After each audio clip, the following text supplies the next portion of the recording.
میری 18 साला साली बहुत खूबसूरत थी। मैं जब भी उसे देखता तो मेरे मुंह में पानी आ जाता। वो इस कदर हसीन थी कि हाथ लगाने से मैली होती थी।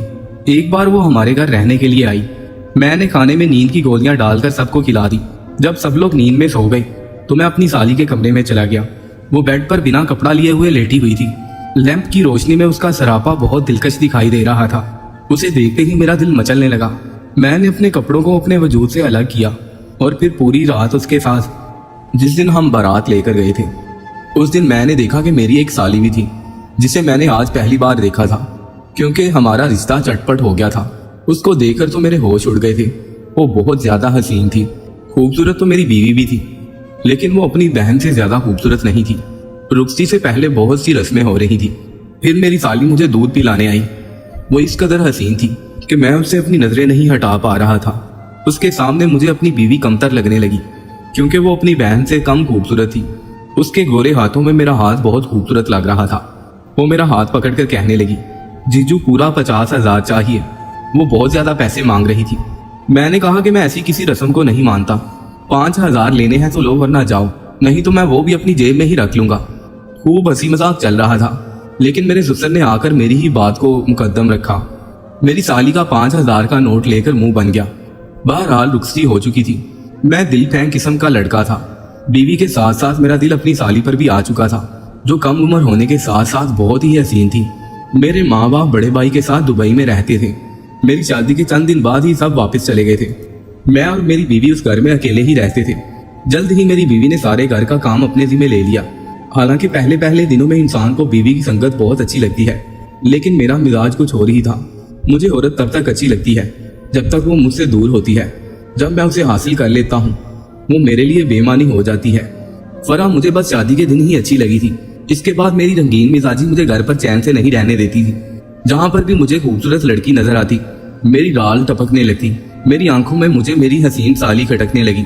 मेरी शादी को अभी कुछ ही दिन गुजरे थे कि मैंने फरा से कह दिया कि चलो आओ अम्मी के घर चलते हैं। तुम्हें भी तुम्हारी वालदा और बहन की याद आ रही होगी। मेरे ससुर इंतहाई सफेद पोश इंसान थे। उनकी 2 ही बेटियां थी, उनका कोई बेटा नहीं था। ये सुनकर फरा खुश हो गई। बड़े अच्छे से तैयार हुई थी और मैं उसके हमरा अपने ससुराल पहुंच गया था। यूं अचानक हमें देखकर मेरी सास बौखला गई। कहने लगी, बेटा बता कर आते, मैं कुछ खाने पीने का बंदोबस्त करती। मैंने कहा, नहीं नहीं, आपको तकल्लुफ करने की कोई जरूरत नहीं। मैं कोई गैर थोड़ी हूँ, आपका बेटा ही हूँ। मेरी सास तो इतनी सी बात पर ही बहुत खुश हो गई। कहने लगी, मैं तो बड़ी खुश नसीब हूँ कि मुझे बेटों जैसा दामाद मिला।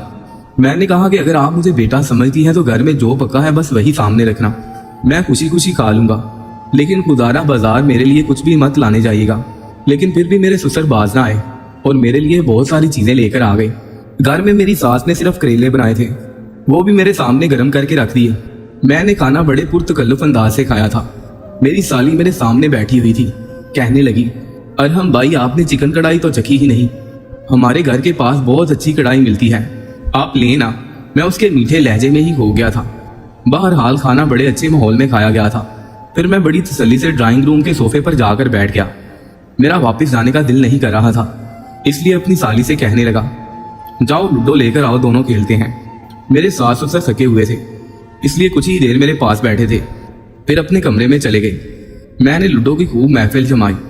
यूं ही खेलते खेलते रात के 2 बज गए। बहाने बहाने से मैं अपनी साली के साथ छेड़छाड़ कर रहा था।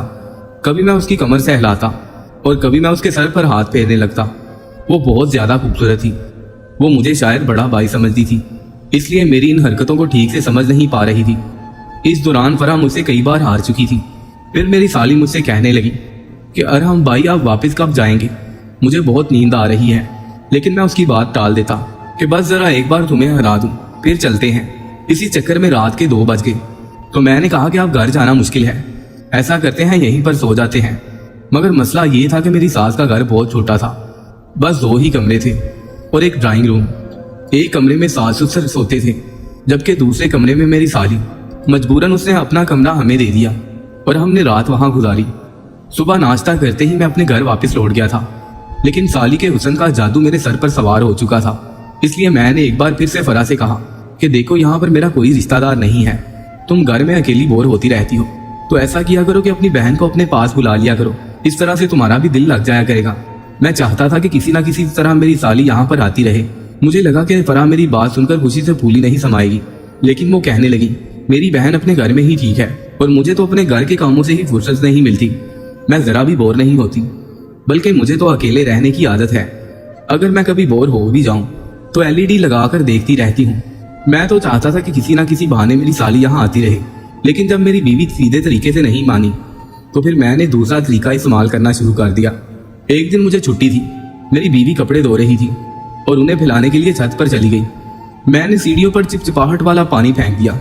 जैसे ही फराह बाल्टी लेकर सीढ़ियां उतरने लगी तो उसका पांव बुरी तरह से फिसल गया और वो सीढ़ियों से गिर गई। मैं ये हरकत करके फौरन अपने कमरे में चला गया था ताकि उसे मुझ पर शक ना हो। फराह को लगा कि शायद कपड़े धोने के दौरान पानी उसी से गिरा है और इसीलिए वो फिसल कर गिर गई है। बाहर फराह के चीखने चिल्लाने की आवाजों पर मैं दौड़ता हुआ बाहर निकला था। देखा तो वो अपना पांव पकड़े आकर सीढ़ी पर बैठी हुई थी। मैं फौरन से उसके पास गया, उसे सहारा देकर कमरे में ले गया। उसका पूरा पांव नीला हो चुका था और हिल भी नहीं रहा था। वो दर्द के मारे चीख चिल्ला रही थी, लेकिन मैं अपने मकसद में कामयाब हो गया था। दिल ही दिल में मैं खुश था। बहरहाल मैं उसे हॉस्पिटल लेकर गया। मेरी ख्वाहिश के मुताबिक उसके पांव की हड्डी टूट गई थी।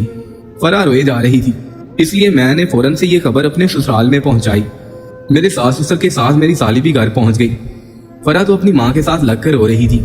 मेरी सास कहने लगी, बेटा अगर तुम कहो तो मैं अपनी बेटी को साथ ले जाऊं ताकि हम खुद इसकी देखभाल कर लें। मैंने कहा, देखिए ये तो मुमकिन नहीं है। मैं घर में अकेला फराह के बगैर तो नहीं रह सकता। हाँ, अगर आप मुनासिब समझें तो सना को यहीं छोड़ दें, इस तरह से वो अपनी बहन को संभाल लेगी। सना रहने के लिए राजी हो गई क्योंकि उसे अपनी बहन की ये हालत देखी नहीं जा रही थी। यूं मुझे भी मौका मिल रहा था। फराह तो बिस्तर पर ही रोकर रह गई थी। सना उसे खाना बेड पर ही ला कर देती थी। शुरू में तो मैंने सना से फ्री होने की बहुत कोशिश की, बहुत सारे मजाक किए ताकि वो भी मेरे साथ फ्री हो जाए, लेकिन वो मेरे हर मजाक पर संजीदा ही रहती थी। आगे से कोई रिस्पॉन्स नहीं देती थी। अगर मैं उसके करीब जाने लगता तो वो दूर हट जाती और मुझसे साफ कह देती, भाई आप जरा थोड़ा हटकर बात किया करें, मेरे कान बिल्कुल ठीक है, मुझे दूर से भी सुनाई देता है। उसके इस लहजे पर मैं समझ गया था कि वो मुझे घास डालने को तैयार नहीं है। मैं तो चाहता था कि वो मेरे साथ फ्री हो और मैं मजाक मजाक में ही उसके साथ बहुत कुछ कर जाऊं और इसी तरह मेरा दिल बहल जाएगा। लेकिन सना तो रात का खाना खाते ही अपने कमरे में बंद हो जाती। मैं तो चाहता था कि उसके साथ रात देर तक बातें करूं और फ्री हो जाऊं और मैं अपना मकसद भी पूरा कर लूं। लेकिन सना ने मुझे अब तक ऐसा मौका ही नहीं दिया था, लेकिन किस्मत ने दे ही दिया था। एक दिन मैं घर आया तो सना किचन में काम कर रही थी। असूलन तो मुझे अपने कमरे में जाना चाहिए था, लेकिन मेरे दिल में शैतान था। मैं सीधा किचन में चला गया। वो बिना दुपट्टे के खाना बनाने में मसरूफ थी। शायद गर्मी की वजह से उसने अपना दुपट्टा उतार कर रखा हुआ था। मैं पहले कभी यूं मुंह उठाए किचन में नहीं गया था, लेकिन आज इस तरह उसे देखकर मैं हैरान रह गया था। शायद मेरी नजरों की तपश की वजह से सना ने यकदम मुझे पलट कर देखा तो थोड़ा सा घबरा गई। मैं भी कुछ संभल गया। मैंने कहा, मैं पानी का गिलास लेने आया था, इसलिए मैंने सना से कहा कि मुझे जरा गिलास पकड़ा दो। बिना दुपट्टे के सना को मेरे सामने कुछ झिझक महसूस हो रही थी, लेकिन मैं उसकी इस कैफियत से लुत्फ अंदोज हो रहा था। उसने मुझे शीशे का गिलास पकड़ाया और दूसरे हाथ से अपना दुपट्टा उतार कर खुद पर ओढ़ने लगी। मैंने उसके हाथ से गिलास पकड़ते हुए उसका हाथ भी पकड़ लिया। मेरी इस हरकत पर वो मुझे हैरत से देखने लगी।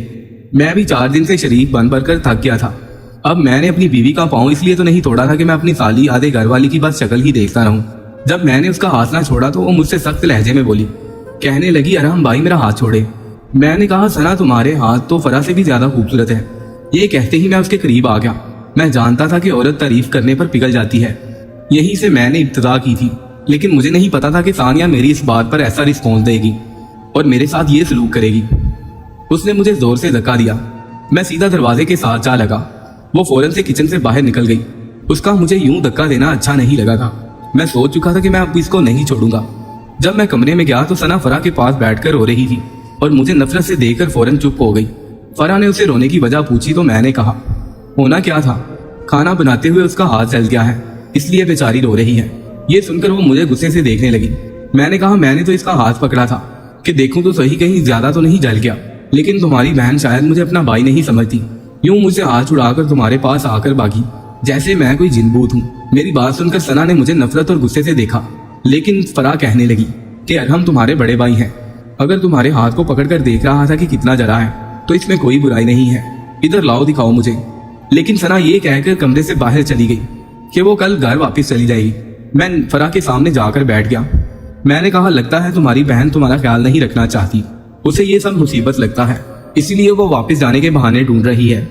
मुझे नहीं पता था कि वो मुझे अपना बड़ा भाई नहीं समझती। अगर मुझे पता होता तो मैं कभी भी उसके साथ ऐसा नहीं करता और उससे एक फासले पर रहता।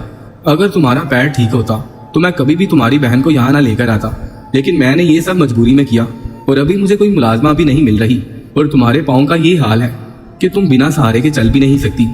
इसलिए अपनी बहन को समझाओ। जिस पर मेरी बीवी कहने लगी, आप फिक्र ना करें, मैं अपनी बहन से बात करूंगी। मैंने कहा, देखो मैं उसको अपनी छोटी बहन समझता हूँ, लेकिन उसकी आज की हरकत ने मुझे अपनी नजरों में ही गिरा दिया है। वो तो मुझसे यूं हाथ छुड़ाकर भागी जैसे मैं कोई बहुत बुरा शख्स हूँ। मैंने फराह के सामने अपना किरदार बिल्कुल साफ सुथरा कर लिया था। वो मुझसे उल्टा माफी मांगने लगी कि बच्ची है, उसे समझ नहीं है, आप छोड़ें उसकी बात को। फराह के सामने मैं अपना पत्ता साफ करके कमरे से बाहर आ गया। किचन में सब कुछ वैसे का वैसे पड़ा हुआ था, क्योंकि सना शायद दूसरे कमरे में चली गई थी। मैंने किचन से खाना लिया और फराह के सामने बैठकर खाने लगा। अब देखो मुंह सुजाए तुम्हारी बहन अपने कमरे में बैठ गई है, मैं खुद तुम्हारे लिए खाना लाया हूँ। फराह तो मुझसे शर्मिंदा हुए जा रही थी। खाना खाने के बाद मैंने अपनी बीवी को दवाई खिलाई। उसमें मैंने नींद की गोली भी शामिल कर दी, जिसे खाते ही वो गहरी नींद सो चुकी थी। तो मैं अपने कमरे से बाहर निकल आया। सामने कमरे का दरवाजा लॉक था। मैंने दरवाजा नॉक किया और कहा कि तुम्हारी बहन की तबीयत बहुत खराब हो चुकी है, उसे हॉस्पिटल लेकर जाना है, वो तुम्हें बुला रही है। मैंने उसके साथ झूठ बोला था, क्योंकि मैं जानता था कि अगर मैं वैसे दरवाजा खटखटाऊंगा तो वो नहीं खोलेगी। जब मैंने उसे ये बहाना लगाया तो उसने फौरन कमरे का दरवाजा खोल दिया। जैसे ही सना कमरे से बाहर निकलने लगी, मैंने उसे बाजू से पकड़ा और कमरे के अंदर धकेल दिया और खुद भी कमरे के अंदर चला गया और साथ ही कमरे का दरवाजा बंद कर दिया। ये देखकर तो सना की रंगत ही उड़ गई। कहने लगी, अरहम भाई आप ये क्या कर रहे हैं? मैंने कहा, कौन सा भाई, कैसा भाई? मैं तुम्हारा कोई भाई नहीं हूँ। तुम्हारे हुस्न ने तो वैसे ही मुझे पागल कर दिया था। मैंने तुम्हें पाने की बहुत कोशिशें की हैं। ये सुनकर तो सना की रंगत ही उड़ गई थी। कहने लगी, आप शर्म करें, मैं आपकी छोटी बहनों जैसी हूँ। लेकिन मेरा वहां से जाने का कोई इरादा नहीं था। मैं जिस इरादे को लेकर उस कमरे में दाखिल हुआ था उसे पूरा करने में कामयाब हो चुका था। मेरे सामने वो हाथ जोड़ती रही, रोती रही, चिल्लाती रही, मेरी मिन्नत समाजत करती रही कि मैं उसे छोड़ दूं, लेकिन मैंने उसकी इज्जत को तार तार करके रख दिया। वो सिसकियां ले लेकर रो रही थी। कहने लगी कि वो सब कुछ फराह को बताएगी। मैंने उसे डराना शुरू कर दिया। मैंने कहा कि देखो, अगर तुमने अपनी जुबान खोलने की कोशिश की तो मैं तुम्हारी बहन को तलाक दे दूंगा, उसकी जिंदगी भी बर्बाद हो जाएगी। और अगर तुमने ये सब किसी को बताने की कोशिश की तो तुम्हारे साथ भी बहुत बुरा होगा। अभी तो ये बात हम दोनों के बीच है, बेहतर है कि तुम अपनी जुबान बंद रखो। वो बस रोए जा रही थी। मैं उसे कमरे में छोड़कर अपने कमरे में आकर सो गया। अगली सुबह सानिया को बहुत तेज बुखार था। फराह ये देखकर परेशान हो गई। कहने लगी कि ये खुद बीमार पड़ गई है तो मुझे क्या संभालेगी। अब ये था कि फराह हल्का सा सहारा लेकर चलने लगी थी। मैंने कहा कि इसे घर भेज दो, लेकिन वो कहने लगी कि नहीं, कि उसे यहीं पर रखते हैं। उसने मेरी बात ना मानी और उसे यहीं रखने पर कहा। सना को जब ये बात मालूम हुई तो वो कहने लगी कि नहीं, मैं यहाँ पर नहीं रहूंगी, मैं दवा खाऊंगी तो ठीक हो जाऊंगी। उसकी इस बात पर मैंने उसे गुस्से से देखा। चंद दिन बाद मेरे सर पर फिर से शैतान सवार हुआ। मैं फिर से किचन में दाखिल हुआ। सना खाना बना रही थी कि मैंने उसे पीछे से जाकर अपने हिसार में ले लिया। मेरी इस हरकत पर उसने न जाने कब शेल्फ से छुरी उठाई और मेरे हाथ पर मार दी, जिससे मेरे बाजू पर कट लग गया। मैं फौरन से उससे पीछे हट गया। जख्म इतना गहरा था कि उससे खून बहने लगा। मैंने उसे गुस्से से कहा, जाहिल लड़की, ये क्या किया है? जिस पर वो कहने लगी, आइंदा अगर मुझे कभी भी छूने की कोशिश की तो मैं तुम्हें मार डालूंगी। उसकी आंखें उस वक्त सुर्ख लाल हो रही थी। पहली बार मुझे सना का जुनून देखकर खौफ आया था। मैं फौरन से अपने कमरे में चला गया, लेकिन मुझे उस पर बेतहाशा गुस्सा था। मेरा जख्मी हाथ देखकर फराह मुझसे वजह पूछने लगी। कहने लगी, आपके हाथ पर क्या हुआ है? इससे पहले कि मैं कोई इस कहानी सुनाता, फौरन से सना मेरे कमरे में आ गई और कहने लगी, आपी, मैंने तो अरहम भाई से कहा था कि मैं खुद काम कर लूंगी, लेकिन ये कहने लगे कि मैं तुम्हारे साथ तुम्हारी मदद कर देता हूँ, इसलिए सलाद काटते हुए ये हुआ। इससे पहले कि मैं कुछ कहता, सना ने मुझे हैरान कर दिया था। उसने मेरी ही चाल मुझ पर चलाई थी। मैंने उसे गुस्से से देखा, लेकिन वो बिल्कुल बेतासुर थी। फराह मुझ पर चिल्लाने लगी। कहने लगी, आपको क्या जरूरत थी किचन में जाने की? फिर उसने मुझे बैंडेज पकड़ाई और फराह मेरे बाजू पर बैंडेज करने लगी। मैंने औरत का बस एक ही रूप देखा था और वो था कमजोरी और बेबसी। औरत की बेबसी देखकर मुझे बहुत मजा आता था, लेकिन मुझे नहीं पता था कि औरत का दूसरा रूप ऐसा भी हो सकता है। बहरहाल 3 दिन तक मैंने सना से कुछ नहीं कहा और अपना जख्म ठीक होने का इंतजार करने लगा, लेकिन मैं जानता था कि एक कमजोर लड़की मेरा मुकाबला नहीं कर सकती। जैसे ही मेरा जख्म कुछ बेहतर हुआ, मैंने एक बार फिर सना के कमरे पर दस्तक देना शुरू कर दी। उसे कहा कि दरवाजा खोलो वरना मैं तुम्हारी बहन को तलाक दे दूंगा। मैं समझा था कि मेरी ये धमकी एक बार फिर काम आ जाएगी और मैं इसी बात का फायदा उठाऊंगा, लेकिन कमरे का दरवाजा नहीं खुला। मैं उसे बहुत धमकियां देता रहा, लेकिन दरवाजा नहीं खुला। आखिर मैं आकर अपने कमरे में लेट गया। मुझे सना पर बेतहाशा गुस्सा था। कुछ दिनों से मैं महसूस कर रहा था कि खाना खाने के बाद मेरी तबीयत में अजीब बोझलपन होने लगता था। खाना खाते ही मुझ पर एक अजीब बेचैनी तारी हो जाती थी। मैं लेट तो गया था लेकिन नींद मेरी आंखों से कोसों दूर थी। इस हालत से तंग आकर मैं अपने करीबी क्लिनिक गया। उन्होंने मुझे कुछ नींद की दवाई दी जिसे खाकर मैं सो जाता। इसके बाद मैंने ये बात महसूस की कि मेरी सेहत गिरने लगी थी। मुझे अपने अंदर कमजोरी महसूस होने लगी थी। मैं जरा सा चलता तो मेरा सांस फूल जाता, मेरे हाथ पांव सुन पड़ने लगे। मैंने जब डॉक्टर से इलाज करवाया तो पता चला मुझे स्लो पॉइजन दिया जा रहा है। ये सुनकर मैं सना पर भड़क उठा, लेकिन वो हंसकर कहने लगी, तुम जैसे शख्स को मर ही जाना चाहिए। मैं हॉस्पिटल में था और जहर मेरे पूरे वजूद में फैल चुका था। अब मुझे अपनी गलती का एहसास होने लगा। मैं वहां पर बैठा रोने लगा और अपनी गलतियों की माफी मांगने लगा। मैंने सना से बहुत बार माफी मांगी लेकिन उसने मुझे कभी भी माफ नहीं किया। उसने अपने घर जाकर अपने घर वालों को बता दिया कि मैंने उसके साथ क्या किया है, जिस पर मेरी बीवी भी मुझे छोड़कर चली गई और मैं इस वक्त बिस्तर मर्ग पर लेटकर अपनी आखिरी सांसें ले रहा हूँ।